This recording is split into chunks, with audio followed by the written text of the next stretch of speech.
بھول جائے گی کہ اجمل قصاب کا نام دنیا کے میڈیا کو کس نے دیا، ڈان 1 کس نے کیا، ڈان 2 کس نے کیا، گجرانوالہ میں سی ٹی ٹی سے اپنے ہی ملک کے خلاف ایف آئی آر جو ہے وہ کس نے کٹائی، وہ جو ساری گالی گلوچ ہوتی رہی جلسوں میں وہ کس نے کی. تو کیا وہ سب چیزیں ختم ہو جائیں گی اور ایک وہی جماعتیں جو اسٹیبلشمنٹ پہ کھل کے حملے کرتی رہیں اسٹیبلشمنٹ وہ اکٹھے ہو سکتے ہیں؟ پہلی دو باتیں. ایک تو رانا صاحب فرما رہے تھے کہ نابینا لوگ احتجاج کر رہے ہیں، ہم ان کے ساتھ شامل ہوں گے.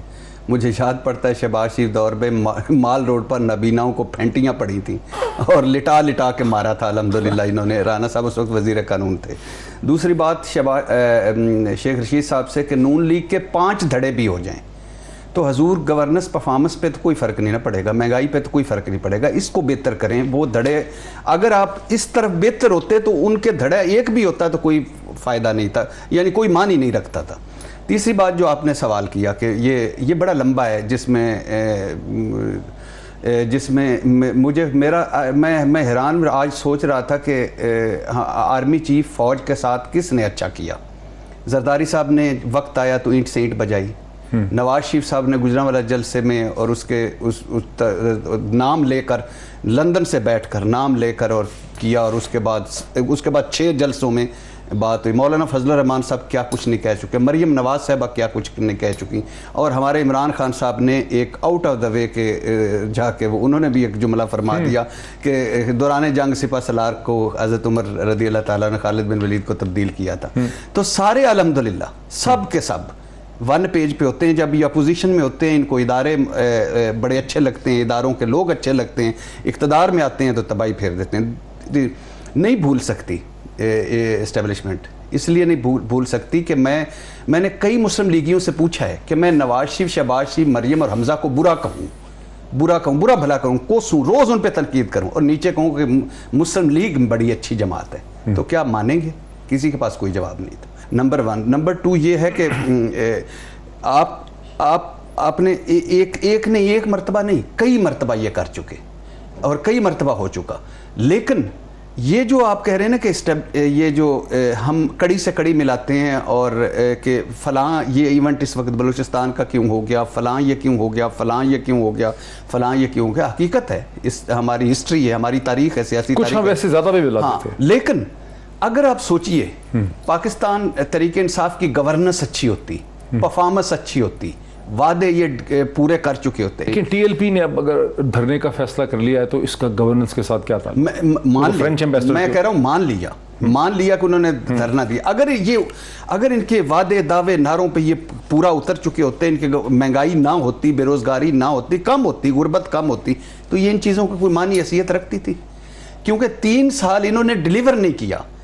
اب یہ وہ تنکے کی طرح اگر آپ وہ ہلکا سا دھکا لگائیں گے تو کریں گے. لیکن دوسری بات یہ ہے کہ کون ہے جس نے مجھے تو حیرانگی ہوتی ہے کون ہے جس نے چڑھائیاں نہیں کی. کون؟ پھر آ جاتے ہیں اس سوال پہ جہاں مظہر عباس صاحب نے ہمیں چھوڑا تھا، اس کے ساتھ جوڑ دیتے ہیں. بھٹی صاحب سے آغاز کرتے ہیں.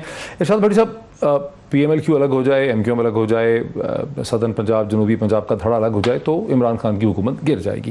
لیکن پھر کسی نے حکومت بنانی ہوگی، اور جس نے حکومت بنانی ہوگی اس کو یہ جو ڈالر اس وقت 174 روپے کے اوپر ہے اس کو بھی ڈیل کرنا ہوگا. انٹرنیشنل آئل پرائسز جو ہیں وہ 85 روپے 85 روپیز ہے ڈالر، $85 پہ ایک بیرل ہے، اس کو بھی ڈیل کرنا ہوگا. آئی ایم ایف سے جو ڈیفیکلٹ نیگوسیشنز ہیں ان کو بھی ڈیل کرنا ہوگا، قرضے بھی اتارنے ہوں گے. آپ کے خیال میں کون ایسی حکومت بنا سکے گا جو اس ساری چیزیں ڈیلیور کر پائے گا؟ اچھا، پہلی بات تو وہی جو عارف حمید بھٹی صاحب نے کہا ہے کہ میں ایگری کرتا ہوں کہ عمران خان صاحب کی اصل اپوزیشن مہنگائی ہے. عمران خان صاحب کی اصل اپوزیشن عمران خان خود ہیں. دوسری بات، عمران خان صاحب میں ایک بہت ایک ہے خوبی ہے کہ وہ ارریلیونٹ 4 پہیوں سے ہوا نکل چکی تھی پی ڈی ایم کی اور اس کی اپوزیشن کی. آر پار ختم ہو گیا، مارچ سے پہلے مارچ حکومت ختم ہو گئی، یا استعفے منہ پہ ماریں گے ختم ہو گیا، وہ ہم گربان سے پکڑ کے نکالیں ختم ہو گیا، منتشر ہو گیا پی ڈی ایم. ایک غبارے سے ہوا نکل گئی، مومنٹم ٹوٹ گیا، مایوس ہو گئے، چہروں سے مایوسی نظر آتی تھی، باتوں سے مایوسی نظر آتی تھی. اچانک عمران خان صاحب نے یہ ڈیسیژن جو ہے، یہ جو 1 گھنٹے کا کام تھا، انہوں نے لٹکا کے اپوزیشن کو الحمدللہ پھر سے اس کا وارے مگر. تیسری بات ہے اپوزیشن، جو ہماری اپوزیشن ہے، یہ ذہن میں رکھیے گا کہ اپوزیشن کا ترجیح عوام ہے؟ نہ. اپوزیشن کی ترجیح مہنگائی ہے؟ نہ نہیں اپوزیشن کی ترجیح بے روزگاری ہے؟ نہ اپوزیشن کی ترجیح غربت ہے؟ نہ اپوزیشن کی ترجیح ہے اقتدار، اپوزیشن کی ترجیح ہے عمران خان مشترکہ دشمن سے جان چھڑانی، اپوزیشن کی ترجیح اس کے بعد کیا ہوگا؟ اپوزیشن کی ترجیح آل بچاؤ مال بچاؤ کھال بچاؤ، جان چھڑا لی۔ اب اس کے بعد عمران خان کو فارغ کر دیا، حکومت بنانی۔ اب آپ نے اس کے بعد اتنے ifs and buts لگائے ہیں، تو میں لگا دیتا ہوں کہ اگر روس اور امریکہ ایک ہو جائیں تو پھر کیا بنے گا؟ اگر چین اپنا سارا کوئی ریڑا لگا کر اس کو کینیڈا لے جائے تو پھر کیا ہوگا؟ اگر کینیڈا اور ماسکو اکٹھے ہو جائیں پھر کیا خدا کے لیے یہ آپ کو حکومت بناتے نظر نہیں آ رہا؟ نہیں عمران خان خود گرائے گا اپنی حکومت، ان کے بس کی بات نہیں ہے، نمبر 1۔ نمبر 2، اس ملک پہ رحم کریں۔ تو پھر یہ کیا محنت کر رہے ہیں ڈاکٹر صاحب؟ اس ملک پہ رحم کریں۔ تو پھر ایک بات میرا فکر ہے، یہ جو سڑکوں پہ نکل رہے ہیں ڈاکٹر صاحب اس ملک پہ رحم کریں، مریم نواز اور بلاول بھٹو کو لیڈر نہ کہا کریں خدا کے لیے۔ یہ لیڈر ایک قائد اعظم تھا، ویسے تو کوئی بھی نہیں ہے کہ وہ جو چلے گئے، لیکن یہ میری کوئی جائیداد ہی نہیں، کیلبری فاؤنٹ، جعلی ٹرسٹ ڈیڈ، قطری خاد، سپریم کورٹ جعل سازی، اور پھر وہ لیڈر ان کا کیا ہے کہ ترہ امتیاز بینظیر بھٹو صاحب اللہ ان کی مغفرت کرے، ان کے بیٹے ہیں، ان کی کیا ہے؟ نواز شریف صاحب کی بیٹی ہے۔ تیسری اسٹرگل مجھے بتا دیں، کوئی ایک کام بلاول بھٹو کا بتا دیں۔ 13 سال سے سندھ میں حکومت ہے، کوئی بتا دیں۔ وہ سویپر سکھر میں لاشوں کا پوسٹ مارٹم کر رہے تھے۔ یہ الیکشن جو ہیں یہ فری اینڈ فیئر نہیں ہوئے ہیں اور انہیں ان الیکشنز میں ہرایا گیا ہے۔ یہیں سے ہم ڈسکشن کو آگے بڑھاتے ہیں۔ جناب ارشاد بھٹی صاحب، کچھ آپ کو لگتا ہے کہ ایسا ہو پائے گا جیسا کہ رانا صاحب سیناریو بلڈ اپ کر رہے ہیں اگلے آنے والے دنوں یا ہفتوں میں؟ نہیں، اب اس میں 2 ہیں مرحلے۔ پہلے ہے حکومت گرے۔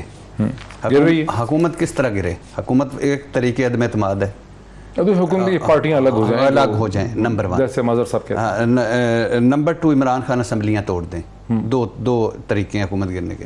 مثال کے طور پہ اگر یہ پارٹیاں فرض کر لیں، حکومت گرتے نظر آ رہی ہے؟ نہیں ابھی تک تو نہیں، ابھی تک نہیں۔ اگر ہم فرض کر لیں حکومت گر جاتی ہے، مثال اس کے بعد الیکشن کے ڈیٹ آ جاتی ہے۔